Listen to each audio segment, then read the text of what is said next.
मैं डॉक्टर रमेश शुक्ला एक बार आपका फिर से स्वागत करता हूं आपके अपने YouTube channel the Lucknow study station पर। और आज आपसे बात करेंगे एक बहुत ही इम्पोर्टेंट टॉपिक पे, और ये टॉपिक होगा हमारा केंद्रीय सतर्कता आयोग।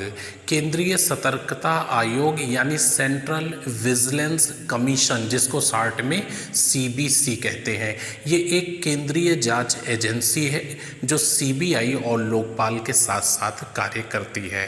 तो केंद्रीय सतर्कता आयोग बहुत ही इम्पोर्टेंट है, और प्रीवियस जो आपके एग्ज़ाम हुए हैं, पुरानी परीक्षाएं हुई हैं, उनमें ये सवाल पूछे गए हैं, यहाँ से पूछे गए हैं। तो सबसे पहली चीज़, इसमें डिटेल में बात करेंगे, एक एक पॉइंट पर बात करेंगे। इम्पोर्टेंट ये है कि आप वीडियो पूरा देखिएगा, क्योंकि कहाँ से कौन सा सवाल पूछा जाए ये कहा नहीं जा सकता है और ना बताया जा सकता है। तो मैंने कंप्लीटली पूरा वीडियो मेंटेन किया है, और इसके हर पॉइंट को देखिएगा। हर पॉइंट आपके लिए महत्वपूर्ण है, और कहीं पर आप नोट कर लेंगे केंद्रीय सतर्कता आयोग के बारे में। इसका गठन कब हुआ, इसे कानूनी मान्यता कब मिली, यानी इसे संवैधानिक मान्यता कब दी गई, किस अधिनियम द्वारा दी गई, इसकी संरचना क्या है, इसमें कितने पदाधिकारी होते हैं, और पदाधिकारियों की शर्तें क्या हैं, कार्य क्या है, इसका गठन का उद्देश्य क्या है, एक एक पॉइंटों पे मैं आपसे डिटेल में बात करूंगा। तो चलिए पहला पॉइंट देखते हैं। पहला पॉइंट आपके सामने जो लिखा हुआ है, आप इसे देखिए। केंद्रीय सतर्कता आयोग को गठन करने का उद्देश्य क्या था, तो इसको मेंशन किया गया है। केंद्रीय सतर्कता आयोग यानी सेंट्रल विजिलेंस कमीशन एक शीर्षस्थ यानी टॉप लेवल की सतर्कता संस्थान है। केंद्रीय सतर्कता आयोग एक शीर्षस्थ सतर्कता संस्थान है जो किसी भी कार्यकारी प्राधिकारी के नियंत्रण से मुक्त है, जो किसी भी कार्यकारी प्राधिकारी के नियंत्रण से मुक्त है, तथा केंद्रीय सरकार के अंतर्गत सभी सतर्कता गतिविधियों की निगरानी करता है। साथ ही केंद्रीय सरकारी संगठनों में विभिन्न प्राधिकारियों को उनके सतर्कता कार्यों की योजना बनाने, निष्पादन करने, समीक्षा करने एवं सुधार करने के संबंध में सलाह देता है।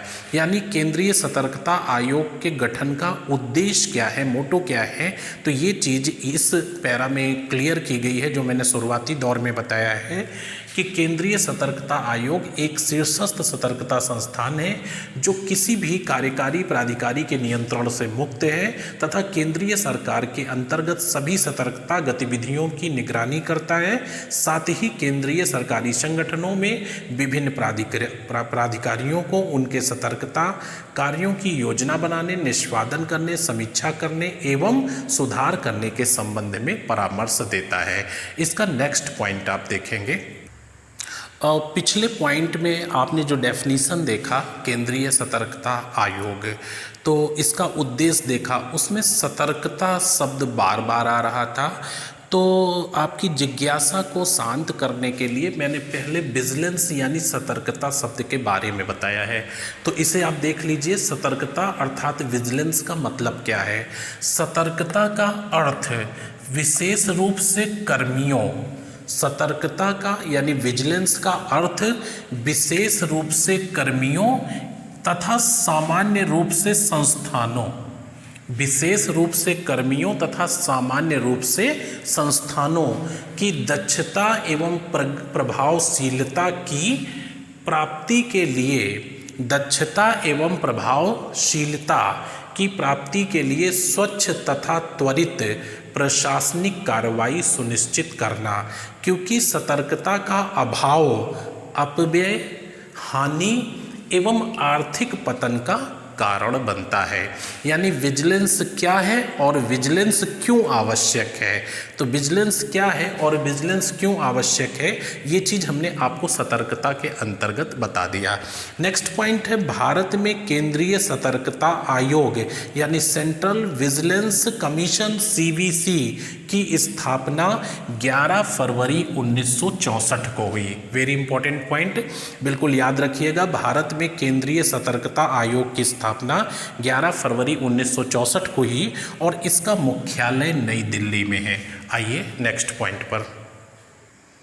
और नेक्स्ट पॉइंट आप देखेंगे, केंद्रीय सतर्कता आयोग की स्थापना। आपने ये देखा कि इसकी स्थापना 11 फरवरी 1964 को हुई और मुख्यालय नई दिल्ली में है। नेक्स्ट पॉइंट आप देखिएगा, केंद्रीय सतर्कता आयोग की स्थापना के संथानम की अध्यक्षता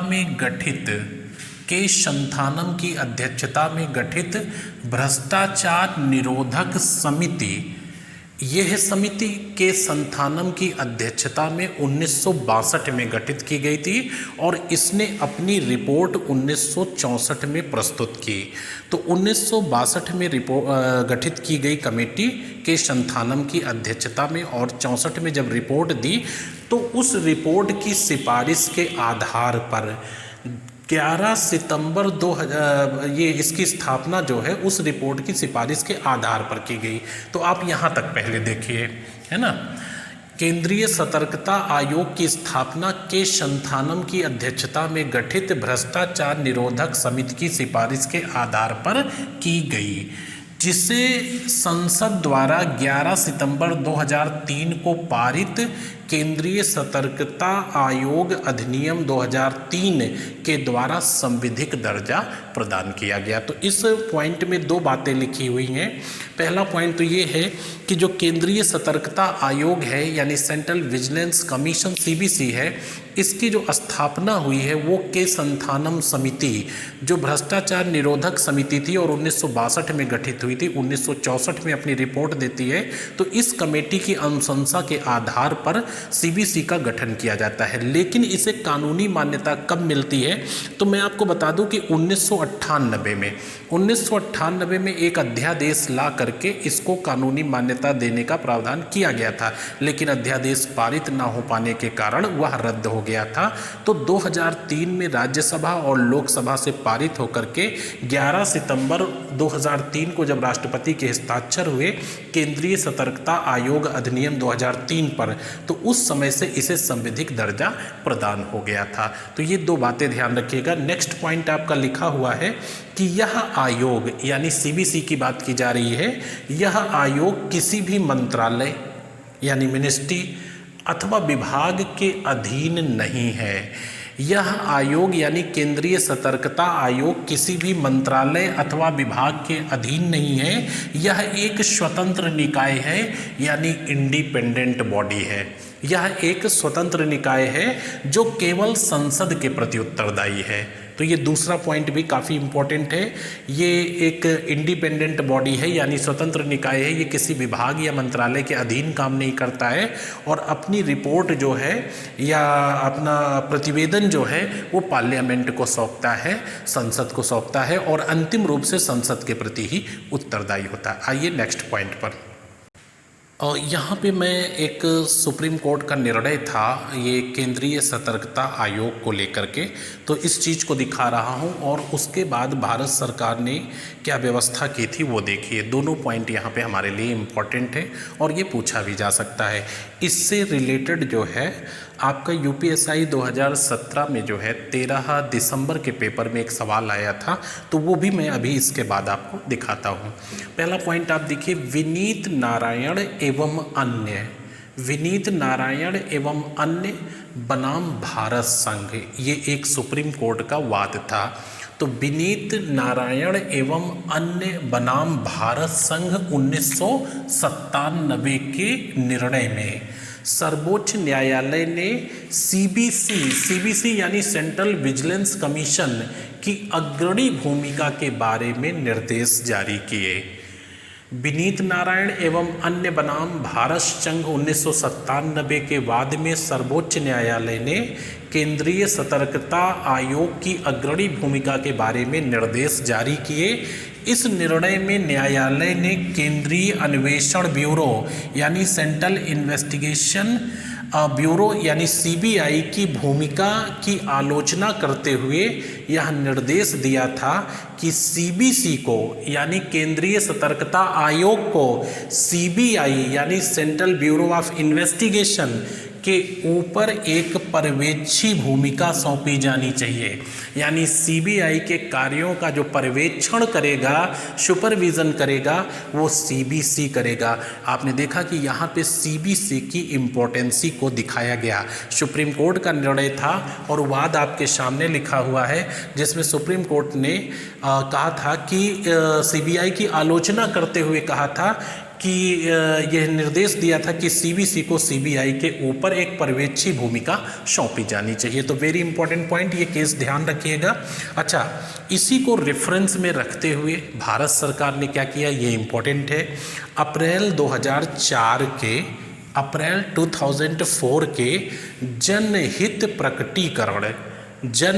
प्रकटीकरण तथा मुखबिर की सुरक्षा, जनहित प्रकटीकरण तथा मुखबिर की सुरक्षा पर भारत सरकार के संकल्प द्वारा भारत सरकार केंद्रीय सतर्कता आयोग को भ्रष्टाचार के किसी भी आरोप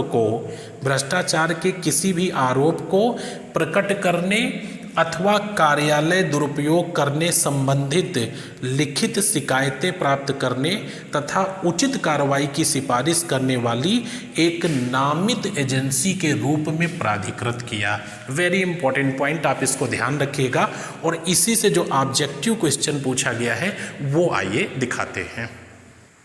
और ये आपके सामने एक ऑब्जेक्टिव क्वेश्चन लिखा हुआ है, जो अभी लास्ट पॉइंट हमने आपको बताया कि कोर्ट के निर्णय के बाद, सुप्रीम कोर्ट के निर्णय के बाद भारत सरकार ने क्या आदेश जारी किए थे, उसी के संदर्भ में देखिए ये एक क्वेश्चन ऑब्जेक्टिव दिया है। भ्रष्टाचार या पद के दुरुपयोग के किसी भी आरोप पर प्रकटीकरण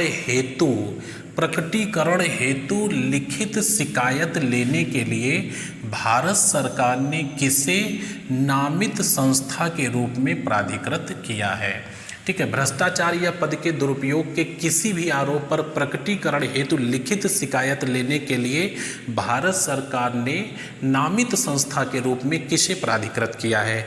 ए आंसर है केंद्रीय जांच ब्यूरो यानी सीबीआई, बी आंसर है केंद्रीय सतर्कता आयोग यानी सीबीसी, और सी आंसर है नियंत्रक एवं महालेखा परीक्षक यानी कैग।